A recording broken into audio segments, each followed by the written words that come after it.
Meus amados irmãos, eu sei que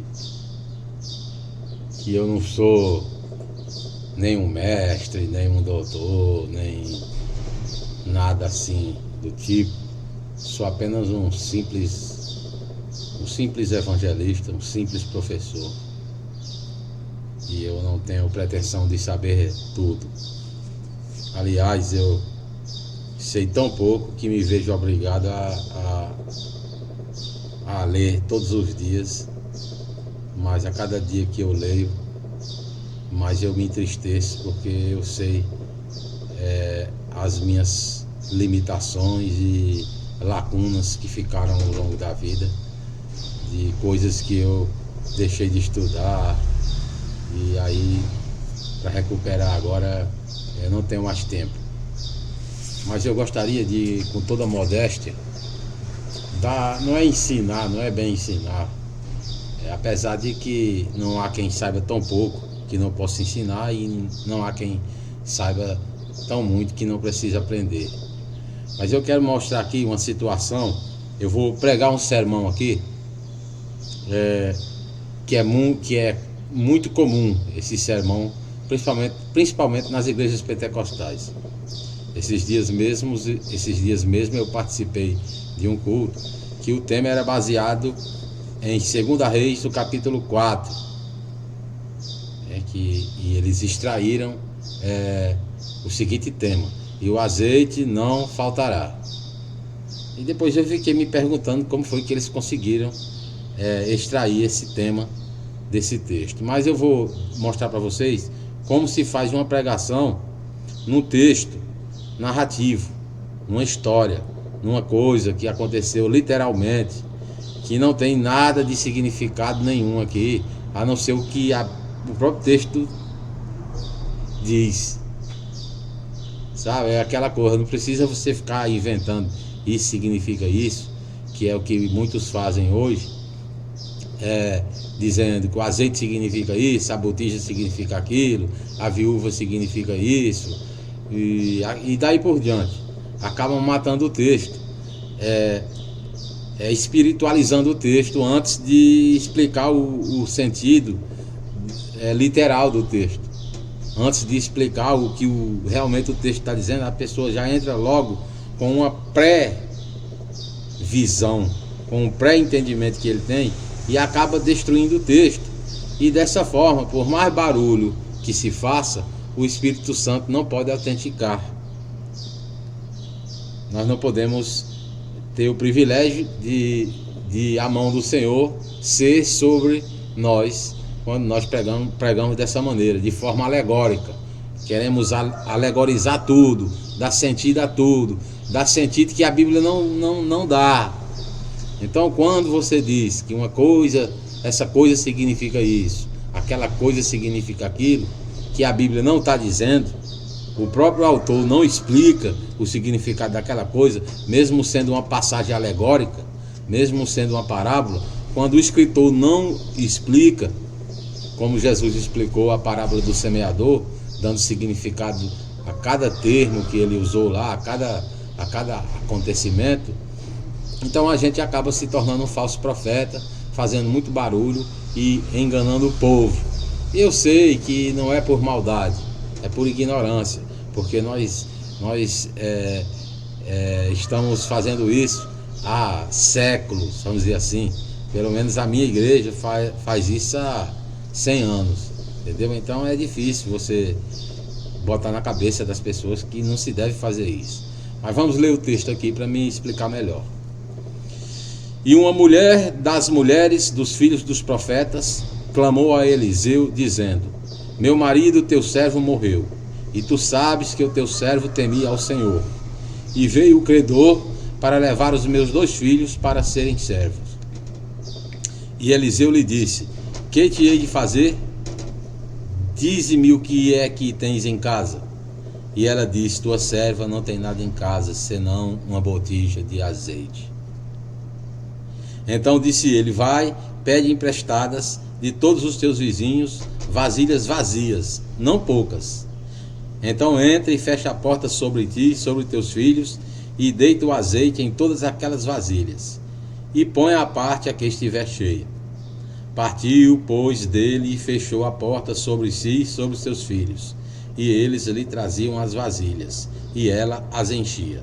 E sucedeu que, cheias que foram as vasilhas, disse a seu filho: Traz-me ainda uma vasilha. Porém ele lhe disse: Não há mais vasilha alguma. Então o azeite parou. Então veio ela e o fez saber ao homem de Deus. E disse ele: Vai, vende o azeite e paga a tua dívida, e tu e os teus filhos vivei do resto. Vejam bem, meus amigos, eu poderia já de antemão já espiritualizar esse texto, interpretar ele de forma alegórica e já destruir tudo, porque aqui não tem nada de alegoria, aqui não tem nada de simbologia, aqui é apenas uma história que aconteceu, uma história, por sinal, maravilhosa, magnífica e digna de ser pregada. Agora eu quero também que você entenda, que nós entendamos de uma vez por todas, que nem vale a pena pregar nenhuma passagem do Antigo Testamento, a não ser que você encontre Cristo nela. Mesmo que você não encontre Cristo claramente, mas você tem que encontrar pelo menos uma ponte, para que você possa atravessar essa ponte e ir até a Cristo, porque senão não faz sentido. Eu não posso pregar uma mensagem dessas e depois fazer um apelo para a pessoa aceitar Jesus Cristo como Salvador. Isso seria, para não dizer um palavrão, isso seria uma covardia das grandes. Uma covardia das grandes. Veja bem, uma mulher das mulheres dos filhos dos profetas clamou a Eliseu dizendo: Meu marido, teu servo, morreu. E tu sabes que teu servo temia ao Senhor, e veio o credor para levar os meus 2 filhos para serem salvos. Só aqui já poderia ser dividido em pelo menos 3 tópicos. Primeiro, uma mulher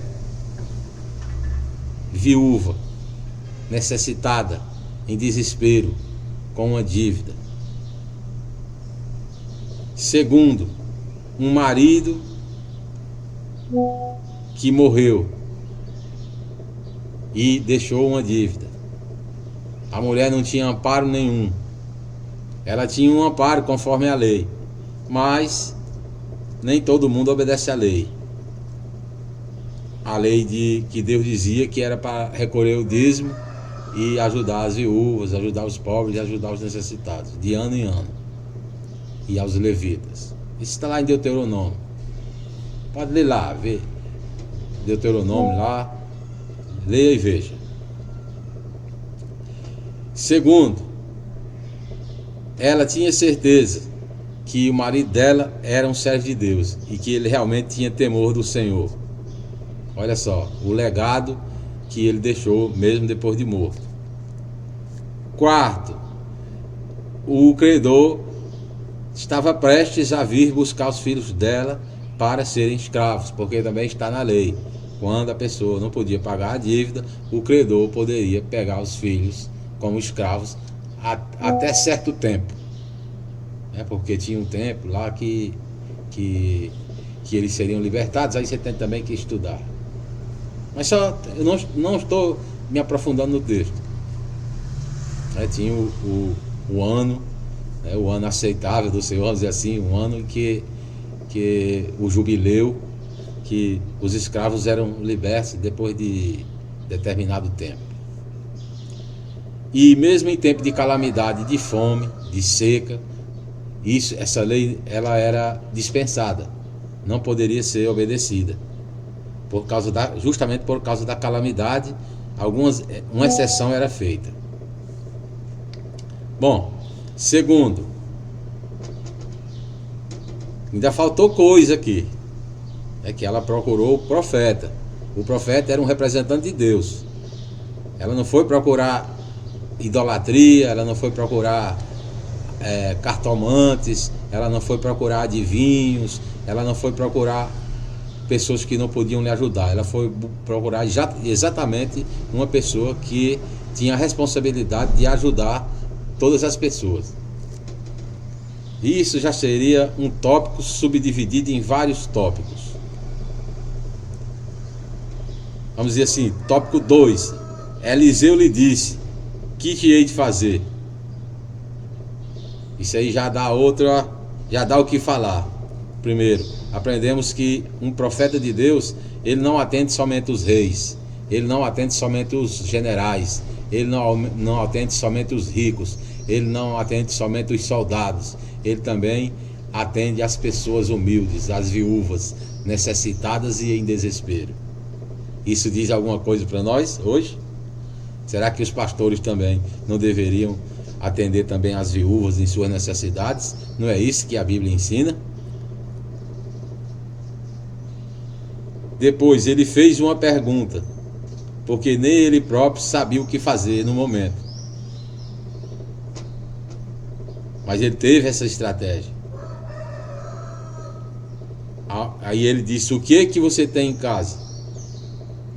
E ela disse: tua serva não tem nada em casa senão uma botija de azeite. Você veja, ela tinha simplesmente uma botija de azeite. Mas ela poderia ter outra coisa, ela poderia ter uma vasilha de farinha, ela poderia ter outras coisas, poderia ter uma ovelha, poderia ter uma lata de manteiga, poderia ter oliva, poderia ter qualquer coisa, mas aqui poderia ter tâmaras, mas aqui o que ela tinha era uma botija de azeite. Terceiro ponto, aí ele disse: vai, vende, pede emprestadas de todos os teus vizinhos vasilhas vazias, não poucas. Isso aqui tem gente que moraliza isso aqui. Porque tem gente que não pode pedir porque não está bem com os vizinhos, não tem nem como pedir vasilhas por vizinho. Bom, não vou criticar isso, porque às vezes acontece. Tem pessoas que realmente não se dão bem com os vizinhos. Mas isso não precisa moralizar isso aqui. Não há questão, não há necessidade de moralizar isso aqui. Entendeu? Na situação dessa viúva, não há motivo para você questionar se ela era uma boa vizinha. Tem que resolver a situação dela. Isso aí a gente vê depois. Então ele disse: vai, né? Aí ele disse: então entre e fecha a porta sobre ti, sobre teus filhos, e deita o azeite em todas aquelas vasilhas, e põe a parte a que estiver cheia. Isso aqui foi um conselho. Isso aqui a gente pode entender como uma questão administrativa, uma sabedoria do profeta. Ele ordenou como é que ela tinha que fazer tudo direitinho, sem deixar ela confusa de jeito nenhum. Partiu, pois, dele, fechou a porta sobre si e sobre seus filhos, e eles lhe traziam as vasilhas e ela as enchia. Quer dizer, ela obedeceu direitinho, conforme a ordem do profeta, que estava sob a orientação divina. Porque nenhum ser humano nesse mundo pode fazer nada, ele não tem poder nenhum, ele não pode fazer milagre nenhum se não vier do poder de Deus. Nem Abraão, nem Salomão, nem Ezequiel, nem Jeremias, nem Eliseu, nem Elias, nenhum dos apóstolos, nenhum deles poderiam fazer alguma coisa se Deus primeiro não lhes concedesse poder. Sucedeu que, cheias que foram as vasilhas, disse a seu filho: traze-me ainda uma vasilha. Porém ele lhe disse: não há mais vasilha alguma. Então o azeite parou. O azeite parou aqui não significa o Espírito Santo, porque o Espírito Santo não para. Jesus disse assim: eu vou subir, mas eu vou mandar um substituto, para estar com vocês todos os dias até a consumação dos séculos. não há mais vasilha, e o azeite parou. Então veio ela e o fez saber ao homem de Deus.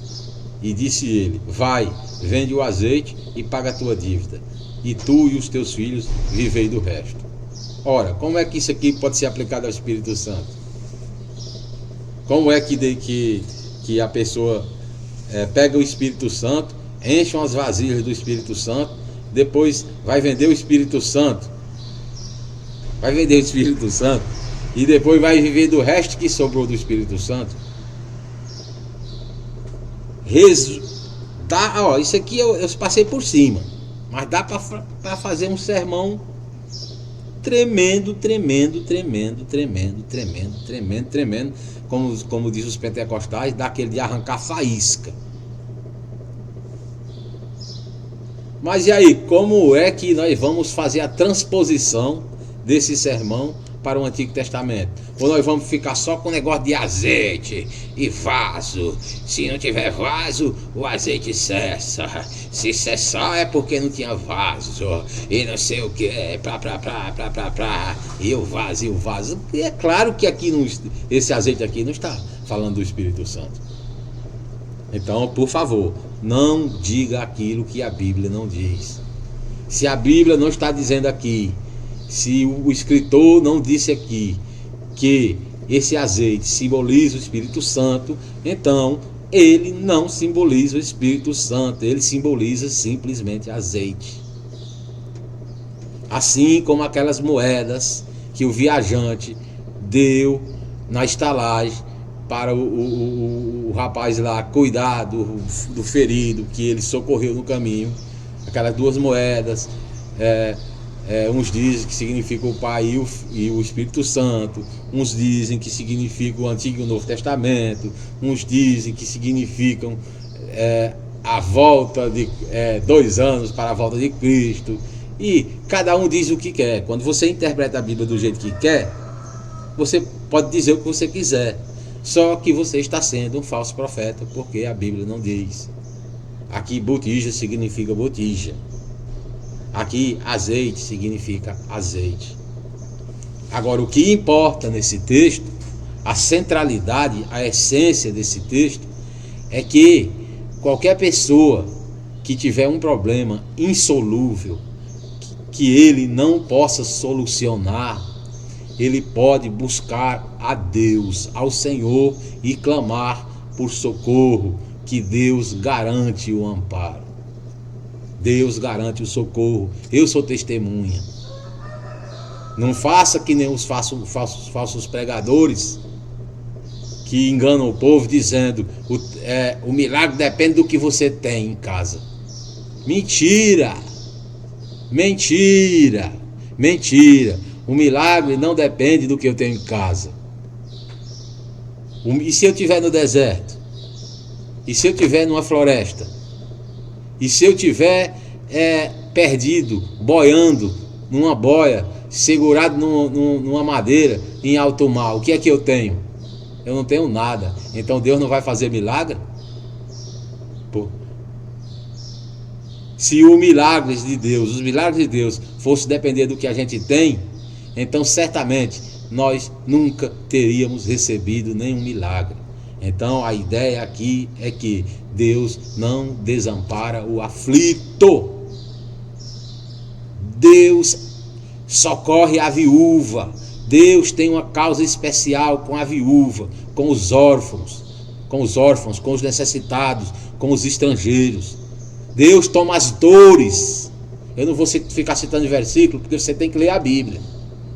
Você vai entender que Deus, ele tem uma, vamos dizer assim, ele não faz acepção de pessoas, mas ele se condói com os necessitados, com os pobres, com as viúvas, com os estrangeiros, com os órfãos, com todos aqueles que estão precisando de ajuda, com todos aqueles que estão sem saber o que fazer, com todos aqueles que estão sem direção.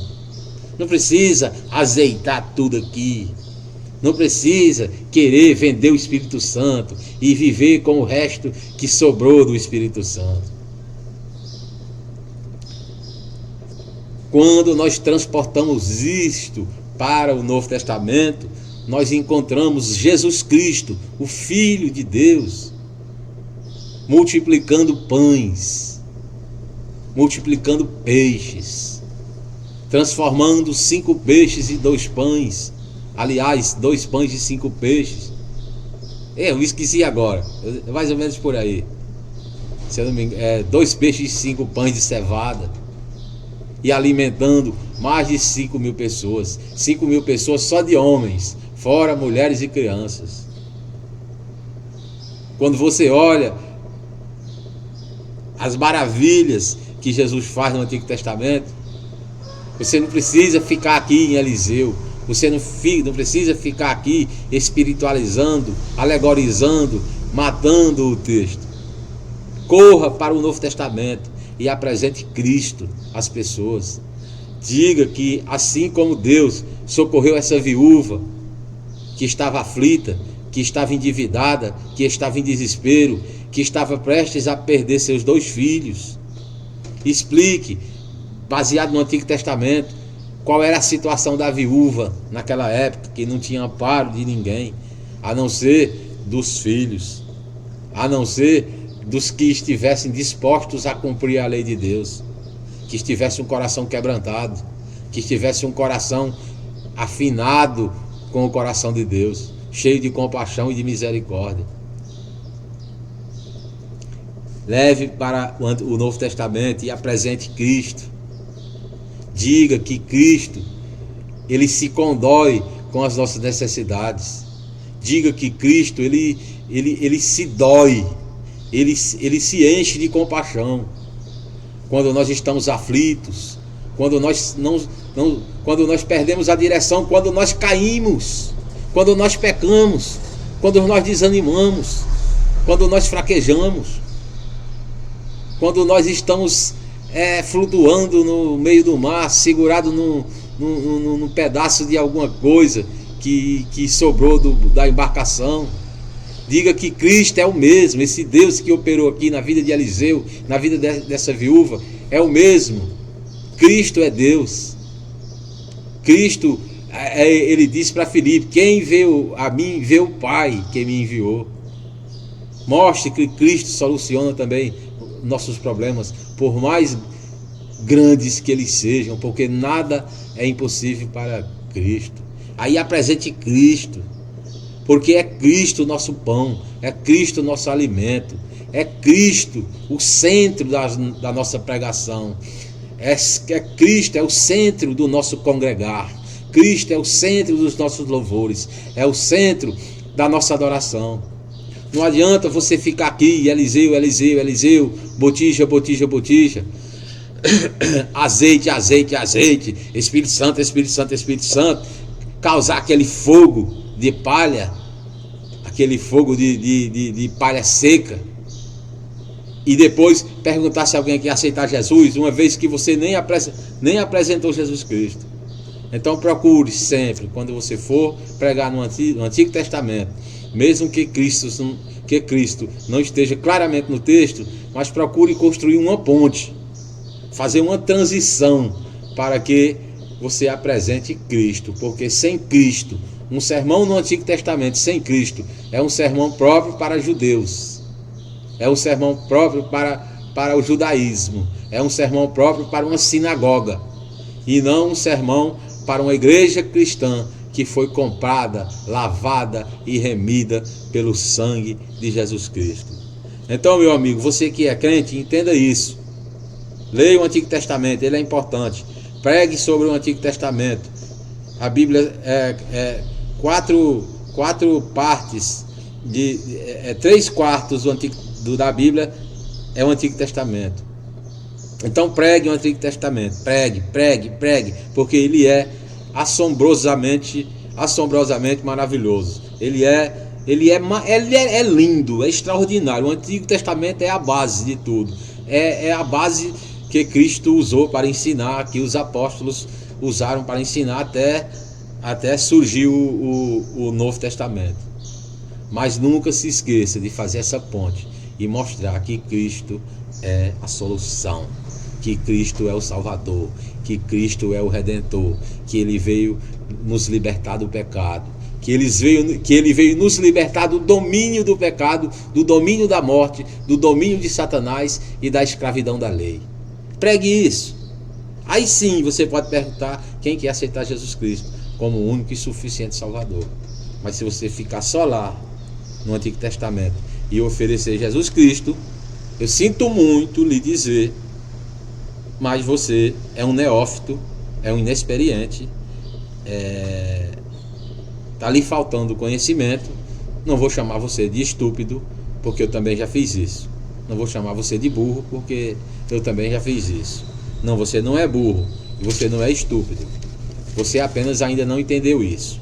Nunca pregue um Antigo Testamento, principalmente se tiver pessoas na congregação que ainda não ouviram o Evangelho. Apresente Cristo no Antigo Testamento. Se ele não estiver claramente no texto, faça uma ponte, faça uma transposição e fale de Cristo, porque é somente Ele que é central em nossas vidas, somente Ele que é necessário para o mundo voltar-se a Ele, se arrepender, se converter, ser livre, ser salvo, ser perdoado, ser justificado e finalmente ser redimido e ser arrebatado juntamente com a igreja e fazer parte do corpo de Cristo. Fica aqui essa reflexão. Não estou com ares de sabedoria, porque eu não sou sábio, eu estou apenas estudando e estou apenas lhe explicando isso. Nunca interprete a Bíblia, nunca interprete a história, a narrativa, que não é alegórica, que não é simbólica, como se assim fosse. Porque senão você está sendo um falso profeta, está dizendo aquilo que a Bíblia não diz, e aí a pessoa que diz que a Bíblia diz, quando na verdade ela não diz, então, segundo Deuteronômio, você é um falso profeta, e eu não quero que você seja um falso profeta, assim como eu também não quero ser. Então, que esta reflexão fique em seu coração e em sua mente. Amém?